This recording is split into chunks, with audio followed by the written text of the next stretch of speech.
હું ગુજરાતભરના યુવાનોને એક વિનંતી કરવા માગું છું કે દોસ્તો આવો, આ રાજનીતિના ફિલ્ડમાં આવો.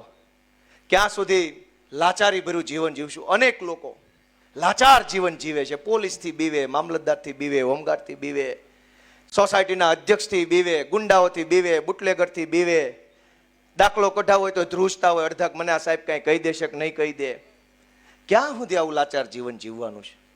હાલો, મુઠ્ઠી વાળો, સંકલ્પ લ્યો કે હું કરી શકું. જો ગોપાલ ઇટાલિયો કરી શકે તો ગુજરાતનો કોઈ પણ છોકરો કરી શકે. એ સંકલ્પ લઈને હજારો યુવાનોને રાજનીતિમાં જોડાવા માટે, આમ આદમી પાર્ટીમાં જોડાવા માટે હું ખુલ્લું આહવાન આપું છું. સૌને હું નિમંત્રણ આપું છું દોસ્તો કે આવો. કોઈ આપણું જીવન નહીં સુધારી દે. આપણું જીવન બદલવાનું આપણે પોતે છે. હું આ સુરતમાં 2007ની અંદર હીરામાં હતો, રાતપાળી બેસતો હતો, સરીન ઓપરેટર હતો, મેગ્નસમાં કામ કરતો હતો, મિની બજાર. આ 2007માં ભવાની સર્કલ પાસે મિની બજારમાં બેસતો, અલગ અલગ ઓફિસોમાં બદલ્યું, પગાર વધારવા માટે 500 વધે એટલે ઓફિસ બદલવી પડે. પણ ક્યાં સુધી?